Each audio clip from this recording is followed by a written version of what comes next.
start today by saying something that I think is important. In fact, a couple of things. The first is that health is a fickle thing and you never can tell when you're going to lose yours. And you may even try and do a bunch of things to make it so that your health is better. And it may have next to no effect. There's genetics and there's various other things that factor into that. The second thing I want to say today is I'm not a doctor. I'm not a, quote, health professional.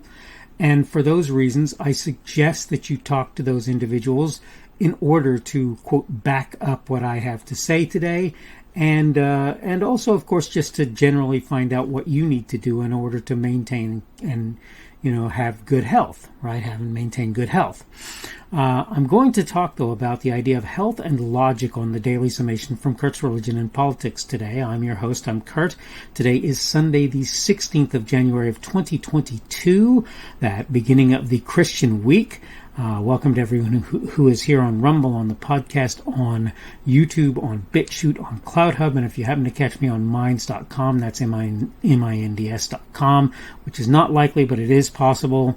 Subject today is going to be health and logic, and I'm going to go ahead and run through my notes really quickly so that you'll have some idea kind of where I'm coming from. Like it or not, you can't eat your way to health. Where you can come closer to doing so, you can't exercise your way to well-being either. If you're not doing both, as well as taking care of things like your mental happiness, chances are good you're not healthy. The fact that a person has, quote, cut abs, end of quote, but does no physical activity to maintain his or her health does not mean he or she is healthy. Likewise, an individual who consumes only junk food probably isn't doing him or herself any favors where health is concerned either. The Korean folk have a word. It is kibun. That word has no direct translation in English. Some argue that it means something along the lines of that general state of physical, mental, emotional, and even spiritual well-being. Others will argue for some other meaning to the word. You may find that people disagree on my translation. That's from a while back. I remember looking into that particular word. My point is the same regardless. If you want to be healthy, you must take steps to do the things needed to accomplish that. Where the physical you is concerned, that means eating a diet that will produce health benefits. The other part would be getting appropriate exercise. If you eat well but do nothing physically exerting, chances are your health will fail faster than if you did something aerobic periodically. Or even some sort of physical exercise, even if it doesn't make it to the place of aerobic. If you consume too much, for example, it's likely you'll deal with various ailments like diabetes, as an example of what you might find or have. I could go into what I believe to be reasonable for spiritual, emotional, and mental health, but I think most of those subjects are a bit more ethereal. The important thing, though, is if you eat well but do no exercise, barring exceptionally good genetics, chances are good you'll not have a strong heart or good lung capacity. If, on the other hand, you work out regularly but don't partake of a good diet, particularly if you eat too much or too little, chances are good you'll suffer other kinds of ill health. Needless to say, if you consume an excess of alcohol or smoke, and I don't care what you're smoking, whether it's marijuana, whether it's cigarettes, whether it's cigars, whether it's pipe, whatever it is, you're likely to suffer ill health as a result. Not definitely so, but likely so. My mom smoked for years and for a long time showed no signs of any result, any of that sort of thing. If you were to ask me the two most important aspects of physical health, I would say they are as follows. Don't eat too much or too little and try to keep what you eat relatively healthy, and spend some time getting exercise if at all possible. Failing these two, I suspect you'll find yourself dealing with various physical maladies, or compounding ones you already have. I also imagine that will bleed over into your less obvious health concerns. So mental, emotional, psychological, spiritual health is what I'm talking about there. Maybe others too, but those are the ones that I would point out. Point is, if you fail to employ logic in your health decisions, I somewhat doubt you'll be happy with the result. And I'm going to say this again. I want to make this very clear. You should be talking to health professionals about what you're willing to do. And then you should be about what you should do. Not what you're willing to do, but about what you should do. And then you should be deciding whether or not those people are shining you on or telling you the truth. I'm not saying you should listen to them without any concern on your own consideration, right?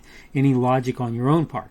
I'm just saying that you should be listening to them. I'm not saying listen to Kurt. Kurt is the only person that you should listen to or anything like that. I don't think you should ever do that for anybody. I don't care who they are or how much they're pushing their little agenda of a particular thing that they want you to do or feel like is good for you. I will say, regardless all of that, if you want good health, you need to understand that you should eat well. That is not too much, not too little, not too often, not too far apart. I think those two are a little bit easier to deal with if you have to.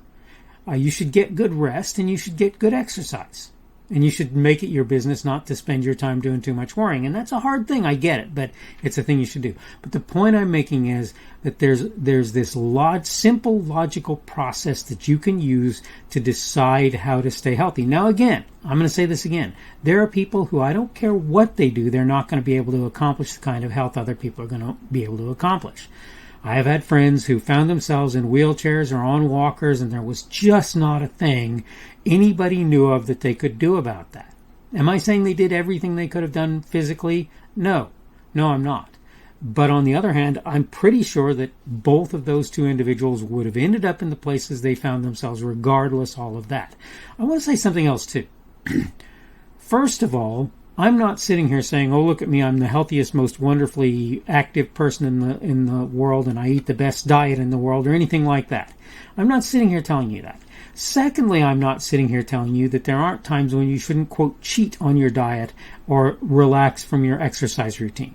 When I managed to get a knee to the point where it was hurting on a regular basis, I kind of backed off of my exercise routine. When Thanksgiving came around, I ate a big old meal at Thanksgiving time, but I didn't make it a regular, habitual thing to do that. I just did it that one time, and I think that that's an okay thing to do. I've told people who are diabetic, it will not kill you to eat a piece of candy now and then, but it should be now and then. It shouldn't be every day. It shouldn't be a lot of candy. It shouldn't be, but on the other hand, you shouldn't allow yourself to get into a state where you want to binge. And what that means is maybe it's an okay thing for you to have a piece of candy now and again. Maybe that's not a harmful thing, or a piece of cake, piece of pie, whatever, right? I'm not saying you should eat a ton of that sort of thing. I'm not saying that, doctors are wrong to tell you that you shouldn't really, really moderate your diet where that kind of thing is concerned if you have diabetes.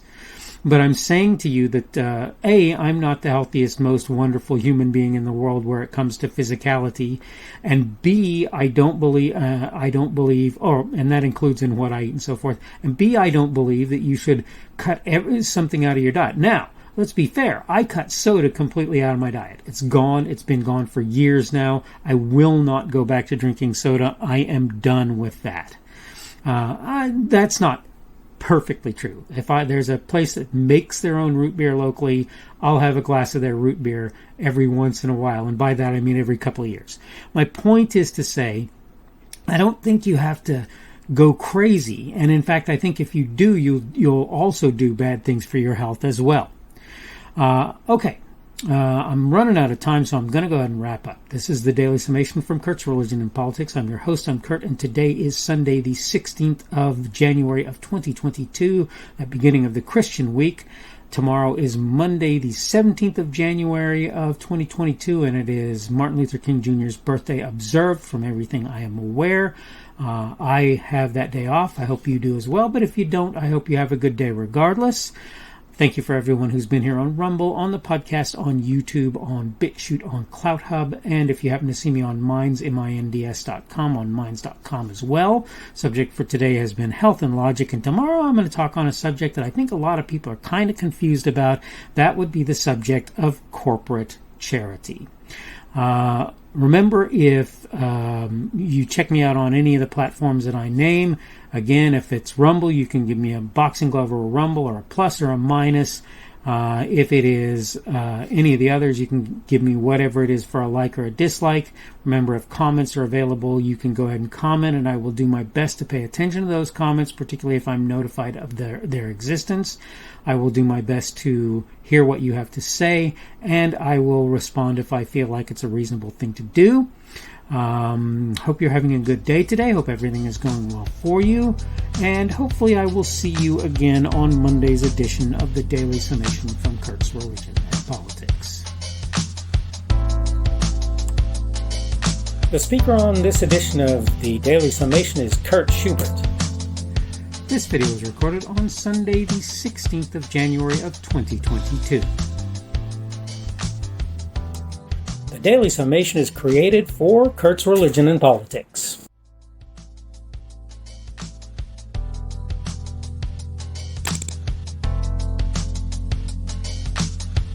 Thanks for watching this edition of the Daily Summation from Kurt's Religion and Politics. I hope you found it entertaining or instructional, or maybe both. If you want to see more from me, you can go to blogs.kpschubert.com. That's blogs.kpschubert.com. I am on Twitter, Parler, and Minds.com. My handle on each of those is @kpschubert. That's @kpschubert. I have a Rumble and a YouTube channel. They are the Kurt's Religion and Politics channels on Rumble and YouTube. I have a Facebook page. The Facebook page is Kurt's Religion and Politics as well. I am on Patreon. If you want to support me, that's one of the better places you can do that. And you will find me at Kurt's Religion and Politics on Patreon. I have a podcast. The podcast is podcasts with an S, .kpschubert.com. That's podcasts.kpschubert.com. I think you should be able to find me with relative ease on Apple Podcasts, Google Podcasts, and Spotify as well. The best way I find to do that is to look for Kurt's Religion and Politics. You can try to use the Daily Summation. I find that it doesn't work as well as a general rule, but you can always try that. I'm glad to have you aboard today, and hopefully we will see you again tomorrow.